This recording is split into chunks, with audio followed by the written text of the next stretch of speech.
Chart reading के बारे में।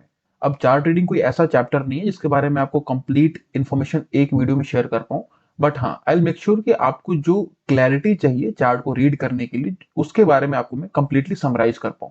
ठीक है, तो वीडियो को लास्ट तक देखना, कैसे चार्ट रीड किया जाता है, इनफैक्ट मैं कैसे रीड करता हूँ, आपको क्या प्राइसेस देखने होते हैं, प्राइस के पीछे जो साइकोलॉजी होती है, कहाँ पे सेलिंग करनी होती है, कहाँ पे ट्रैपिंग होती है, everything will cover in this video. ठीक है, स्टार्ट करते हैं। जब भी आप चार्ट रीडिंग करते हैं, आप चार्ट एनालिसिस करते हैं, आपके माइंड में एक कॉमन क्वेश्चन जरूर आता होगा, कौन सी चीज बेस्ट काम करती है मार्केट में। जैसे कि कुछ लोग पैटर्न ट्रेडिंग करते हैं, तो वो कंफ्यूज रहते हैं कि क्या हमें पैटर्न ट्रेडिंग करनी चाहिए, क्या वो फेल होते हैं ज्यादा, या फिर हमें ब्रेकआउट ट्रेडिंग करना चाहिए।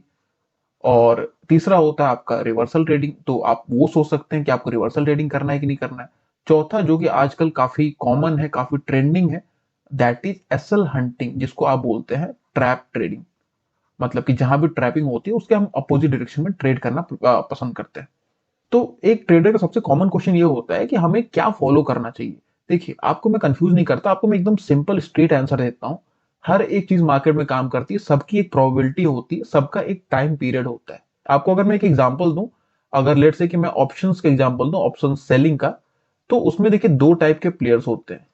एक होते हैं डायरेक्शनल, एक होते हैं नॉन डायरेक्शनल। डायरेक्शनल मतलब कि जो भी ब्रेकआउट्स होते हैं या फिर ट्रेंडिंग मार्केट्स को कैच करते हैं नीचे के पुट ऑप्शन सेल करके या फिर ऊपर के कॉल ऑप्शन सेल करके। दूसरा होता है जो दोनों साइड से ट्रायंगल स्ट्रैडल बना के रखता है कि हमें प्रीमियम डीके चाहिए। तो कुछ मंथ्स ऐसे आते हैं, कुछ वीक्स ऐसे आते हैं जहां पे इनको प्रॉफिट होता है और इनका लॉस होता है, क्योंकि वहां पे मोमेंटम नहीं होता है और हमेशा आपको साइडवेज मार्केट मिलता है। तो जब भी आप ब्रेकआउट ट्रेडिंग लेंगे, जब भी आप डायरेक्शनल ट्रेडिंग लेंगे, आपको हमेशा लॉस होता है वहां पे। और ये जो सेकंड टाइप के ट्रेडर होते हैं इनको वहां पे प्रॉफिट होता है। ना कुछ मंथ ऐसे आते हैं जहां पे हमेशा ट्रेंडिंग मार्केट ही होता है। मतलब आप कोई भी ऑप्शन सेल कर रहे हो, चाहे वो आईवी स्पाइक हो, चाहे वो डायरेक्शन की वजह से हो, चाहे वो डेल्टा हो, किसी की वजह से भी आपको लॉस होने वाला है नॉन डायरेक्शनल को, और डायरेक्शनल को प्रॉफिट होने वाला है। तो सेम चीजें हर जगह होती हैं। जैसे कि अगर कोई इक्विटी ट्रेड करता है, तो अगर वो पैटर्न ट्रेडिंग करता है, तो कुछ ऐसा मंथ्स होते हैं, कुछ ऐसा टाइम्स होते हैं जहां पे पैटर्न ट्रेडिंग काम करता है, बाकी चीजें नहीं काम करेंगी, मतलब कि ज्यादातर। और कुछ टाइम ऐसे होते हैं जहां पे सिर्फ और सिर्फ रिवर्सल काम करेगा। जैसे कि मान लो आप एक वोलेटाइल मार्केट में फंसे हुए हैं, आपके पास एक ऊपर रेंज है, आपके पास एक नीचे रेंज है, मान लो यहाँ पे। ठीक है, लेट्स से कि एक रेंज में फंसे हुए हैं, इसके बीच में आप डायरेक्शनल ट्रेडिंग नहीं कर सकते, आपको वहां पे सिर्फ और सिर्फ रिवर्सल करना पड़ेगा। जब भी मार्केट ऊपर जाएगा आप सेलिंग करेंगे, जब भी नीचे जाएगा आपको बाइंग करनी पड़ेगी। तीसरा होता है आपका एसएल हंटिंग। अब इसके बारे में थोड़ा बहुत आपको डेफिनेटली पता होगा, मैंने दो वीडियो डाल रखे हैं ऑलरेडी।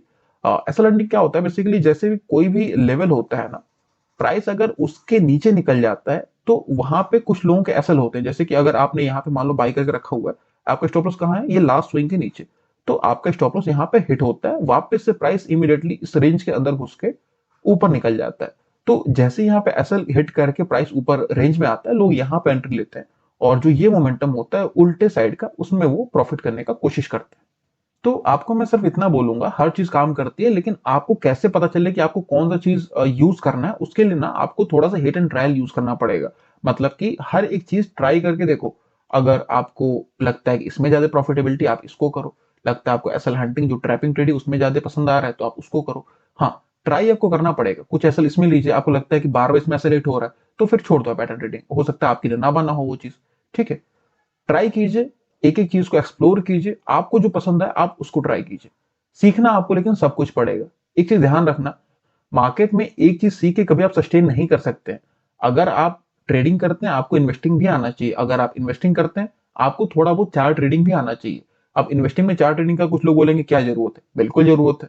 जो मंथली टाइम फ्रेम का चार्ट होता है हम उस पर इन्वेस्टिंग करते हैं, वहां पे आपको सपोर्ट या फिर डिमांड जोन, सप्लाई जोन दिख जाते हैं। सब कुछ टाइम फ्रेम का खेल है। ठीक है, बात करेंगे भी आगे। तो कहने का मतलब कि हर एक चीज काम करती है, बस आपको ये चीज देखनी है कि आपके जो टेम्परामेंट है, आपकी जो साइकोलॉजी है, उस पर क्या चीज सूट कर रहा है, उसके अकॉर्डिंग आप उसको प्लान करिए। और मैं कैसे प्लान करता हूं, मैं क्या चीज ज्यादा यूज करता हूं, वो मैं आपको बताता हूं अभी। देखो, मैं आपको कुछ स्टेप्स बताता हूँ चार्ट रीडिंग के, जो पर्सनली मैं फॉलो करता हूँ। अगर आपको चाहिए तो आप फॉलो कर सकते हैं। सबसे पहला स्टेप, चार्ट को आप जूम आउट करके आपको पीछे से इंपॉर्टेंट की लेवल्स फाइंड करने होते हैं। प्राइस ने पीछे हिस्ट्री में कहां पे सपोर्ट लिया है, कहां पे रेजिस्टेंस लिया है। हाँ, कौन सा टाइम फ्रेम पे करना है ये चीज आपके ट्रेडिंग टाइम फ्रेम पे डिपेंड करेगा। अगर आप इंट्राडे ट्रेड कर रहे हैं, जैसे कि इंडेक्स हो गया या फिर ऑप्शंस हो गया या फिर कुछ भी हो गया, मतलब कि अगर आप इंट्राडे ट्रेड कर रहे हैं तो आपको 15 मिनट का टाइम फ्रेम यूज करना है। अगर आप स्विंग ट्रेडिंग कर रहे हैं तो बेस्ट जो टाइम फ्रेम होता है सपोर्ट एंड रेजिस्टेंस या फिर सप्लाई डिमांड जोन ड्रॉ करने के लिए वो डेली टाइम फ्रेम का होता है। ये हो गया आपका स्टेप 1। चार्ट पे प्रैक्टिकली देखेंगे, एक बार आप समझ लो चीजों को। सेकंड हमें क्या करना होता है, मार्केट स्ट्रक्चर को देखना है कि मार्केट किस फेज में है। Second, market structure. अब मार्केट स्ट्रक्चर देखिए कितने टाइप के होते हैं वो आप सबको पता होगा इस बेसिकली साइडवेज, वोलेटाइल और आपका ट्रेंडिंग। तो साइडवेज मार्केट है अगर, तो आपको उस अकॉर्डिंग ट्रेड करना है। अगर ट्रेंडिंग मार्केट है वहां पे ब्रेकआउट ट्रेडिंग चलती है। अगर वोलेटाइल मार्केट है मतलब कि स्विंग अगर बहुत बड़े हैं किसी भी एक रेंज में, तो वहां पे रिवर्सल ट्रेडिंग चलती है। जब भी कॉर्नर्स पे मिलेगा आपको वहां पे रिवर्सल ट्रेडिंग होती है। ठीक है, बेसिकली ये 3 टाइप का मार्केट स्ट्रक्चर होते हैं। अब हम डायरेक्टली चार्ट पे देखते हैं, थोड़ा सा जूम आउट करके, कि कैसे हमें चीजों को फाइंड आउट करना है, उसके बाद मार्केट स्ट्रक्चर कैसे देखना है और वहां पे हमें ट्रेड को इंप्लीमेंट कैसे करना है। ये आपके सामने बैंक निफ्टी का मैंने चार्ट ओपन कर रखा है, डेट टू की 15 मिनट का। मैं बेसिकली बैंक निफ्टी में ट्रेड करता हूँ, निफ्टी में ट्रेड करता हूँ, तो मैं आपको ये चार्ट थोड़ा दिखा रहा हूँ। लेकिन हर एक चार्ट बिल्कुल सेम तरीके से काम करता है, चाहे वो किसी भी टाइम फ्रेम का हो। ठीक है, लेट्स से हमें यहाँ पे देखना है कि हमें यहाँ पे कैसे ट्रेडिंग करनी है। हमें यहाँ पे क्या करना है, इसके पहले कि चार्ट को थोड़ा सा जूम आउट कर लेना है। अब हमें यहाँ पे देखना है इंपॉर्टेंट की लेवल्स कौन कौन से हैं। एक तो की लेवल हमें यहीं पे मिल जाता है, ये जो लेवल है ना, हमने कहा ड्रॉ किया, 1, 2 और 3, इन तीनों लेवल्स को ड्रॉ करके रखा। दूसरी चीज, अगर हमें नीचे सपोर्ट चाहिए तो यहाँ कहीं दिख नहीं रहा है, एक सपोर्ट हमें यहाँ पे है छोटा लेवल पे, that is somewhere here. Okay, एक हमने इसको ड्रॉ कर लिया। अगर एक और सपोर्ट चाहिए तो थोड़ा सा पीछे जाके अगर आप देखेंगे तो यहाँ पे आपको एक रेंज दिख रही होगी, करेक्ट। प्राइस देखो यहाँ पे 1, 2, 3, 3, 4 बार नीचे से बाउंस किया और ऊपर एक रेंज आपको दिख रहा होगा। अब रेंज एक यहाँ भी है, बट इसको हम थोड़ा इग्नोर कर रहे हैं बिकॉज यहाँ पे चॉपीनेस है। ब्रॉडरली हमने टॉप पकड़ा है और बॉटम पकड़ा है, इसको हमने यहाँ पे आगे ड्रॉ कर रखा है। ठीक है, ओके, तो हम यहाँ पे थे। नाउ आपको यहाँ पे ट्रेड कैसे प्लान करना है, देखो ये चीज आपको पता है, मैंने आपको हमेशा बताया है कि जब भी किसी भी दिन का जो डे लो होता है प्रीवियस डे का, वो अगर ब्रेक होता है तो हमें नीचे के साइड एक मोमेंटम मिलता है। अब यहाँ पे कुछ लोग बोलेंगे कि ये एक ट्रैप है, इसका डे लो यहाँ पे ब्रेक होता है, प्राइस क्या है 43,090 के आसपास, ये जो लो लगा के आया हुआ है ऑलमोस्ट 42,950, तो मतलब वहां पे आपको 140 पॉइंट्स स्पॉट चार्ट में मिला है। ये आप इजिली इंट्राडे में बुक कर सकते हैं, ऐसा नहीं कि ट्रैप है। काफी लोग यहाँ पे टारगेट बुक करके निकल भी जाते हैं। ठीक है, तो वो चीज आपके ट्रेडिंग स्टाइल पे। हाँ, अगर आप मेरे तरह ट्रेड करते हैं जैसे कि ट्रेल कर करके, मैं प्रॉफिट बुक नहीं करता, मैं सिर्फ ट्रेलिंग करता हूँ। जहां पर ट्रेल स्टॉप लॉस मेरा हिट होगा वहां पे मैं आउट हो जाऊंगा। जैसे कि मैंने अगर यहाँ सेल किया, ठीक है, मेरा स्टॉप लॉस कहां पे होगा, ऑब्वियसली ये रेंज के ऊपर यहाँ पे। जब ये रेंज ब्रेकआउट हो गया नीचे की साइड, प्राइस इतना 150 पॉइंट नीचे चला गया, अब मैं क्या करता हूं, अपना जो स्टॉप लॉस है उसको ट्रेल करके अपने कॉस्ट पे ला देता हूं, सो दैट अगर मुझे प्रॉफिट नहीं बुक करना तो मेरा लॉस भी वहां पे ना हो। ठीक है, अब मुझे क्या दिखा कि प्राइस यहां से रिवर्स हो गया और मेरा स्टॉप लॉस सेट कर दिया जो कि कॉस्ट पे था, दैट इज कंप्लीटली फाइन, मतलब कि नो प्रॉफिट नो लॉस। अब मैं यहाँ पे वेट करूंगा, थोड़ी देर बाद प्राइस अगर आप देखेंगे तो प्राइस रेंज के अंदर घुस जाता है।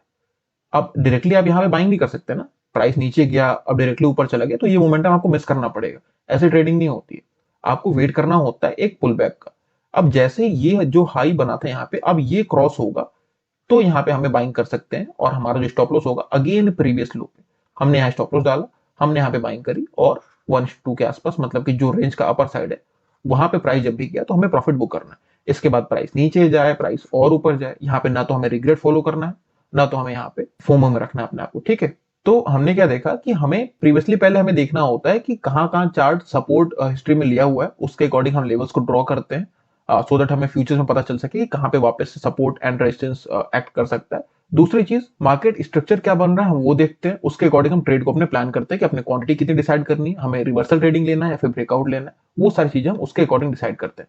अब हम थोड़ा सा आगे बढ़े, जैसे कि हमने इस दिन पे देखा, अब अगर हमें यहाँ पे देखना है कि इसके बाद हमें ट्रेडिंग कैसे प्लान करना है, तो उसके लिए अगर हमें लेवल चाहिए तो हमें जो प्रीवियस दिन के जो लेवल थे वो हमें यहाँ पे काम आ जाएंगे। एक लेवल हमारे पास यही था, अगेन यहाँ पे ये काम करेगा, दूसरे लेवल हमने यहाँ पे पीछे से ड्रॉ करके रखा हुआ तो ये हमें काम कर जाएगा। ठीक है, थोड़ा सा आगे बढ़ते हैं चार्ट में, धीरे धीरे करके देखते हैं। ओके, अब हमने क्या यहाँ पे देखा कि प्राइस ये जो लेवल था ये एक रेजिस्टेंस था। अब प्राइस को क्या करना चाहिए, यहाँ पे रेजिस्टेंस पे अगेन सपोर्ट लेना चाहिए। Resistance once broken will act as support, ये आपने पढ़ा होगा। ठीक है, अगर प्राइस यहाँ पे सपोर्ट लेता है तो हम यहाँ पे एक बाइंग ट्रेड डालने की कोशिश करेंगे। ठीक है, अब यहाँ पे आपको दिखता है कि प्राइस यहाँ पे एक ग्रीन कैंडल बनाता है अपने प्रीवियस जो लो के आसपास और अपने यहाँ पे जो रेजिस्टेंस है यहाँ पे। ओके, तो कुछ क्वांटिटी आपको यहाँ डाल देनी। इससे क्या होता है ना, जैसे कुछ लोग बोलेंगे कि ये जो प्रीवियस हाई होता है ये क्रॉस होगा तब हम यहाँ पे ट्रेड लेते हैं। बिल्कुल सही, अगर आप सेफ ट्रेडर तो आप यहाँ पे लीजिए। लेकिन मैं क्या करता हूँ, मैं पहले जो सपोर्ट है वहां पे कुछ क्वांटिटी, अगर कोई कैंडल दिखती है अच्छी से, वहां पे मैं डाल लेता हूँ। जैसे कि यहाँ पे एक ग्रीन कैंडल दिख रही है, तो मेरा जो 30% 40% क्वांटिटी है वो यहाँ पे चला जाएगा। अगर मुझे 20 लॉट लेना है तो यहाँ पे मैं 4 5 7 लॉट ले लूंगा। ठीक है। उसके बाद हमें वेट करना है। अगर प्राइस अपने जो हाईज हैं इनको क्रॉस करता है, हम यहाँ पे और फर्दर क्वांटिटी ऐड करेंगे। उसके बाद हमारा जो पूरा स्टॉप लॉस इसके नीचे रहेगा। बट अगर हमारा स्टॉप लॉस हिट होता है तो हमारा सिर्फ और सिर्फ 30% क्वांटिटी में होगा। ये होता है आपका पोजिशन साइजिंग का बेनिफिट। अब अगर आप यहां देखेंगे तो आपका स्टॉप लॉस ही हिट कर दिया, मतलब कि जो भी हमने 4 5 10 लॉट लिए थे उसमें हमारा छोटा सा स्टॉप लॉस यहाँ पे हिट होता है, कुल मिला के 100 पॉइंट के आसपास। ठीक है। अब आपको इमीडिएटली रिवर्स नहीं करना, उस टाइम पे आपका माइंड जो है ना, आपका जो साइकोलॉजी है वो स्टेबल नहीं, बिकॉज आप उस टाइम जो लॉस रिकवरी मोड में रहोगे कि जो मेरा यहाँ पे लॉस हुआ है कैसे भी करके मैं शॉर्ट करके बाइंग करके कुछ भी करके वहां पे मुझे रिकवर करना है। अब ये सबसे गंदा स्टेट होता है माइंड का। इससे आपको पहले बाहर निकलना है। इसको आपको थोड़ा सा टाइम दीजिए, अपने आपको चार्ट को थोड़ा बनने दीजिए। उसके बाद हम देखेंगे हमें करना क्या है। ओके। अब हम यहाँ पे थोड़ा सा वेट करेंगे। आपने यहाँ पे देखा कि मार्केट कुछ देर के लिए साइडवेज हो गया। ठीक है। उसके बाद आपको ये एक इंपॉर्टेंट लेवल मिल गया। अगर आप ये 5 में टाइम फ्रेम पे देखेंगे तो आपको दिखेगा कि एक काफी देर तक यहाँ पे कंसोलिडेशन हुआ है।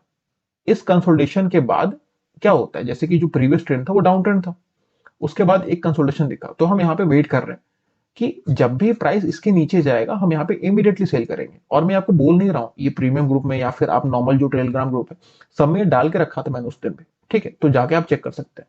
दूसरी चीज, हमने यहाँ पे वेट किया। हमें यहाँ पे वेट करना है, जब भी ये लेवल ब्रेक होगा हमें पता है कि कम से कम यहां तक का मोमेंटम हमें मिलने वाला है, ये जो लास्ट स्विंग था। ठीक है, और हमने वेट किया। जैसे ही ये लेवल क्रॉस होगा नीचे की साइड, हमें यहाँ पे ट्रेड एग्जीक्यूट करना होता है। और हमारे स्टॉप लॉस ये लास्ट स्विंग के ऊपर, और हमारा जो प्रॉफिट है ये जो लास्ट स्विंग है, तो यहाँ पे हम बुक कर सकते हैं। ठीक है। अब कुछ लोग यहाँ पे बोलेंगे कि प्राइस उस दिन अगर आप देखेंगे तो काफी नीचे गया था। ये देखो, हमने यहाँ बुक किया हुआ है, मतलब कि ऑलमोस्ट 250 पॉइंट 200 पॉइंट लेके, लेकिन उसके बाद फिर से 500 पॉइंट और नीचे गया। यहाँ पे आपको एक चीज समझना पड़ेगा कि मार्केट में अगर कोई चीज मूव कर रही है तो जरूरी नहीं है कि हम यहाँ मतलब बाई करके और यहाँ सेल करें। It's not possible. वैसे अगर आप देखेंगे तो आपको हर मूव कैप्चर करना चाहिए। और रात में क्रिप्टो ट्रेडिंग करो, दिन में आप करेंसी ट्रेडिंग करो, 3 से 9 आपका निफ्टी बैंक निफ्टी ट्रेड करो। हर चीज में पॉसिबल नहीं है ना ट्रेड करना और प्रॉफिट बनाना। आपका उतना ही है जहां पे आपने एंट्री लिया, जहां पे आपने प्रॉफिट बुक किया। मार्केट उसके बाद जहन्नुम में जाए आपको फर्क नहीं पड़ना चाहिए उसके बाद। ठीक। छोटी छोटी साइकोलॉजिकल पॉइंट्स होती हैं, लेकिन जब हम ट्रेडिंग करते हैं ना तो ये सारी जो बातें होती हैं हमारे माइंड में काफी हावी रहती हैं उस टाइम पे। मतलब आप ये चीज आपने नोटिस किया होगा कि जब भी आप नॉर्मल चार्ट को देखते हैं, मतलब कि मार्केट आवर्स के बाद, तो आपको कुछ अलग चीजें दिखती हैं। आपको लगेगा कि इतनी स्टूपिड चीजें मैं कैसे कर सकता हूँ, हमें यहाँ पे सेल करना था या फिर हमें यहाँ पे बाई करना था। लेकिन वही चीज अगर आप मार्केट टाइम में देख रहे हैं, आपको वहां पे लगेगा बाई करें सेल करें क्या करें, तो वहां पे फियर है, वहां पे फोमो है, वहां पे आप बड़े बड़े स्क्रीनशॉट देख रहे हैं, तो आपको भी प्रॉफिट कमाने हैं। बहुत कुछ वहां पे काम करता है माइंड में। थोड़ा सा माइंड को स्टेबल करते हैं वहां पे, उसके बाद जो आपका छोटा सा क्वांटिटी है उसको हम लेंगे। जितना भी हमें प्रॉफिट मिला उसको आप लेके हैप्पी रहो। ठीक है। तो आई होप आपको कुछ लर्निंग मिली हो चार्ट ट्रेडिंग के रिगार्डिंग।